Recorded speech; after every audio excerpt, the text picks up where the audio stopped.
Today's podcast is sponsored by Osea Malibu, the original plant-based, results-driven skincare line. You're listening to the Ordinary Vegan Podcast, where we teach you everything you need to know about adopting a plant-based diet full or part-time. Our goal is to empower you to live a long and healthy life. You can find today's show at ordinaryvegan.net or on iTunes. If you have any questions, please send an email to questions@ordinaryvegan.net. Hello, friends, and welcome to the Ordinary Vegan Podcast number 89. If we haven't met, my name is Nancy Montori, and I advocate a plant-based diet for health and wellness, for our beautiful planet, and for animal welfare. But let's talk about health and wellness because it is more important than ever during this pandemic that you be in tip-top shape. The most common underlying conditions among COVID-19 cases are hypertension and type 2 diabetes. And as we know, both of these conditions can be improved and even reversed with a whole foods plant-based diet. Many people believe hypertension and type 2 diabetes only impacts our aging population, but those diseases and other chronic conditions are now a risk to a much younger generation. In November 2019, Blue Cross Blue Shield issued a health report that painted a truly grim picture of millennials' wellness future. Data analysis revealed that older millennials have higher prevalence rates for nearly all of the top 10 chronic conditions. I don't know if I mentioned this before, but that report also implied that if there is no intervention, current trends could indicate more than 40% in death rates among millennials compared with Generation X, who were born between 1965 and 1980. But no matter what age you are, adopting healthy habits now allows you to take charge of your body so you don't have to succumb to chronic illness or make yourself susceptible to COVID-19. So please, if this is your first podcast, please listen to podcast number 1, How to Get Started on a Plant-Based Diet. It has had thousands upon thousands of downloads and has helped so many people get focused and educated about how and why they should begin a plant-based diet. As a matter of fact, I received a message yesterday from a woman named Letitia, and she said, "It has been 2 weeks since I started a vegan diet. In the past, I was vegetarian, but when I moved to France, where I live now, it cost me a lot of work to continue with that regimen. Today, I have decided for health, the environment, and for animals to stop eating products of animal origin. Thanks to your podcast and your recipes, everything has been much easier. I thank you infinitely. P.S. My husband and I love this recipe. It's so tasty." By the way, she was talking about my vegan mac and cheese with cauliflower bechamel, and I will put a link in this week's show notes. At any rate, I love when you guys reach out to me, and I am always grateful for your feedback and kind words, which is why I am dedicating today's podcast to a Q&A, questions and answers. I received so many messages and emails asking questions about a plant-based diet, and many of them are the same, so I will address many of your questions. The first question comes from Matt from our Facebook group. If you would like to join our group, just go to facebook.com/groups/ordinaryvegan. Here is Matt's question. I've been practicing vegan eating for about 6 weeks. I'm following the guidelines of Dr. McDougall, so no oil. I'm curious about your thoughts on the use of olive oil or other plant-based oils. Thank you. Matt, I agree with Dr. McDougall. and all the plant-based doctors like Dr. T. Colin Campbell, Dr. Esselstyn, and Dr. Greger, who also say no to oil. And here's the reason why. Vegetable oils are highly processed and refined, which means they lack nutrients. They contain no fiber, no minerals, and are 100% fat calories. Oils have also been shown to decrease endothelial function. Endothelial dysfunction is the gateway to cardiovascular disease. So it doesn't matter whether it's olive oil, coconut oil, or canola oil. Try to avoid oil, especially if you have any heart conditions.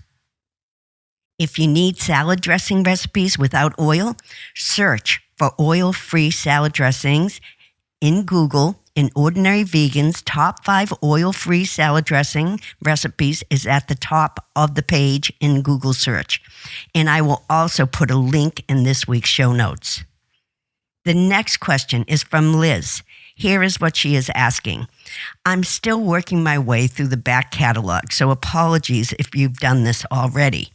I love when you ask guests what a typical day of food looks like for them, and it would be great to hear that from you.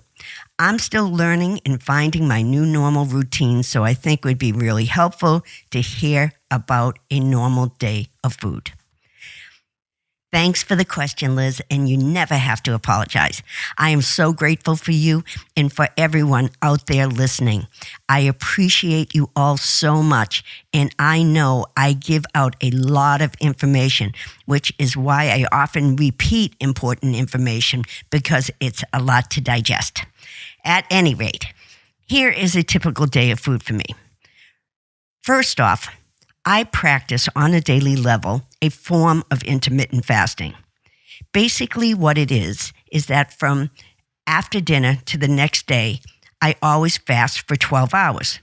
For example, dinner is at 7 p.m. and I won't eat again until after 7 a.m. the next morning. So I always give my body 12 hours to detoxify itself. The body uses a great deal of energy to detoxify, and it also uses a great deal of energy to digest food. When your body is not digesting food, it can focus its energy on eliminating toxins and healing your body. And it's so easy to do, and now has become a habit for me. And if you have high blood pressure, one of the benefits from calorie restriction for 12 hours is blood pressure improvement. We talk about that in Time Restricted Eating, podcast number 67. So check that out. But when I am eating, here's what I ate this morning. I grated a purple sweet potato and made some quick hash browns to accompany my tofu and spinach scramble. I also chopped up a tomato, some jalapeno, and red onion and squeezed some lime juice in and made a quick salsa for my tofu and spinach scramble. I like to eat a big, wholesome breakfast, and I often get my leafy greens in the morning. Other mornings, I may have avocado toast with some sliced radishes, hemp seeds, and a side of fruit. I also love oatmeal with maple syrup, fruit, hemp seeds, and raisins, hearty and healthy. Today, I'm making a quick pumpkin rice pudding, and I'll eat that for breakfast this coming week. For lunch, I often have soup that I have batch cooked over the weekend. I liven it up with something crunchy like baked tortilla strips, or I'll make some crispy kale and crumble that on top. If you listened to last week's podcast, number 88, I love to liven my soups up with crunch to keep me satiated. If I haven't had my hemp seeds yet, I will add them to my soup. Once again, I always recommend 2 tablespoons of hemp seeds every day for the perfect amounts of omega-3, 6, and for a nice burst of protein. I love making salads for lunch and adding beans, especially cannellini beans. I like to use lots of different greens and lots of crunch from celery or a scattering of nuts or seeds. Leftover rice and grains can be added to a salad to make it a hearty meal. I eat fruit all day. I love fruit so much, and if I need something sweet, I will have a chocolate almond milk pudding cup. Dinner last night was simple. I grilled a portobello mushroom. It was very juicy and tender, and I served it with some mashed potatoes and broccoli. I also love just making a vegan power plate for dinner. A vegetable, a grain, a legume, and some veggies. Then I just create some kind of sauce to put over it. Dinner is usually my lightest meal. Another dinner idea, I often roast some cherry tomatoes and put it over some whole wheat pasta with a big handful of arugula and some basil. Simple and delicious. Thanks for the question, and I hope that information inspires you. The next question is from Tiffany. But before we talk about that, I would like to thank our friends at Osea Malibu for sponsoring this podcast. Osea Malibu is the original plant-based, results-driven skincare line. Osea stands for Elements of Wellness, Ocean, Sun, Earth, and Atmosphere. Their entire line is built on those 4 pillars and pulls from botanical sources around the world to create products that are truly protective. Their skin-nourishing products are made entirely of plant-derived ingredients.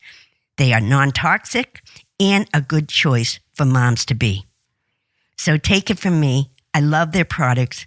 Go to oseamalibu.com/ordinaryvegan10 for $10 off your first purchase of $50 or more. That offer expires December 21st, 2020. They also offer free shipping for U.S. orders of $75 or more and free samples with every order. So go to Osea, OSEA Malibu.com/ordinaryvegan10 before December 21st, 2020 for $10 off your purchase of $50 or more. The next question is from Tiffany. I have been eating a plant-based diet for 4 months now. I find that my appetite is huge since going low-fat and low-protein. The only starch that fills me up is potatoes. I don't eat a lot of beans because of the bloating. Thanks for your question, Tiffany, and congratulations on 4 months. I think that you are feeling hungry because you are not getting enough nutrients, especially fiber and healthy fats. I highly recommend adding more high-fiber fruits and vegetables to your diet. Fiber is incredibly important to feel full and satiated. Fiber can slow your digestion in the stomach, which makes you feel fuller for longer. Also, high-fiber fruits and vegetables are low in calories, so you can eat as much as you like. Pears, strawberries, beets, broccoli, artichokes, kale, spinach, tomatoes, and Brussels sprouts. I would make it a point to add more of these to your diet. Also, you mentioned low protein. You shouldn't be low protein. If your energy is low and you feel like you're not getting enough protein, I would immediately add more healthy fats to your diet, like avocado, which is also full of fiber, nuts. A few nuts go a long way and can make you feel full. And I would also add, once again, 2 tablespoons of hemp seeds to your diet every day. And when you first begin a vegan diet, your body needs time to adjust. So I'm not surprised that beans cause you to bloat.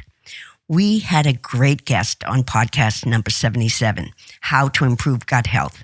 His name is Dr. Will Bulsiewicz, the Gut Health MD. And he talks about how your body just needs to get used to beans. And before you know it, they won't make you bloat anymore. So please listen to podcast 77. I think you can learn so much from it, and I hope all this information helps, Tiffany. The next question is from Kathy.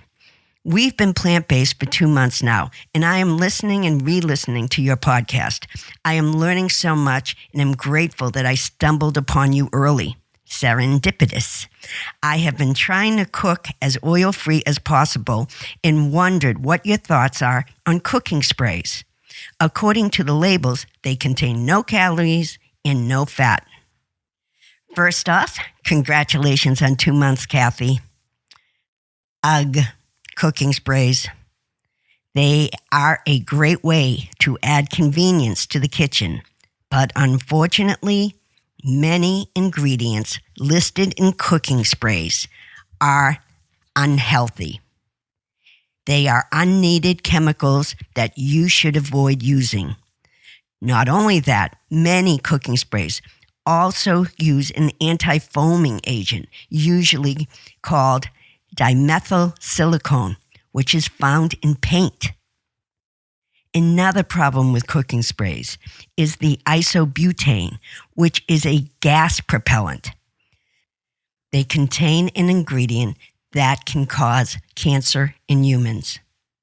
So, I would avoid cooking sprays at all costs, no matter what it says on the label, like natural or no fat, no calories, no nothing, because there has to be something in there, and odds are it is not a healthy whole food. So, hope that helps. Our next question comes from Michelle. I'd love to know the best alternative protein options, soy, tempeh, tofu, etc. The easy answer to that question, Michelle, is just eat a healthy whole foods plant-based diet that includes grains, legumes, vegetables, fruits, greens, and healthy fats like nuts and seeds, and you never have to worry about getting enough protein. But if you're looking for main proteins to replace animal protein, I personally love tofu and seitan. Seitan is probably my favorite because it is hearty and has a chewy quality. Seitan is made from wheat gluten, which is the main ingredient of wheat. Seitan, like tofu, can mimic the taste of anything depending on how you use it in a recipe. Seitan is high in protein and low in calories. If you have a gluten sensitivity, then this wouldn't work. But if you don't, I highly recommend seitan as an animal protein replacer. I make a no beef stew recipe with seitan, and it is one of my favorite recipes, and I will put a link in this week's show notes. Personally, I don't like tempeh, which is made from fermented soybeans, but people love it. And it is not about the taste for me. I don't like the texture, but tempeh is also high in protein. Hope that helps, Michelle. And if you get a chance, listen to podcast number 2, which is devoted to protein. The next question is from Judy. What is the best cookware to use and appliances/gadgets that speed up meal prep? It takes me a long time to cut up veggies. Judy, we know that what we eat impacts our health, but how we prepare our food also impacts our health. Although nonstick pans are convenient, Teflon-coated cookware releases gases and chemicals that can present mild to severe toxicity. And over time, the Teflon can chip off and go into our food. They even made a movie about Teflon's dark history called Dark Waters, starring Mark Ruffalo.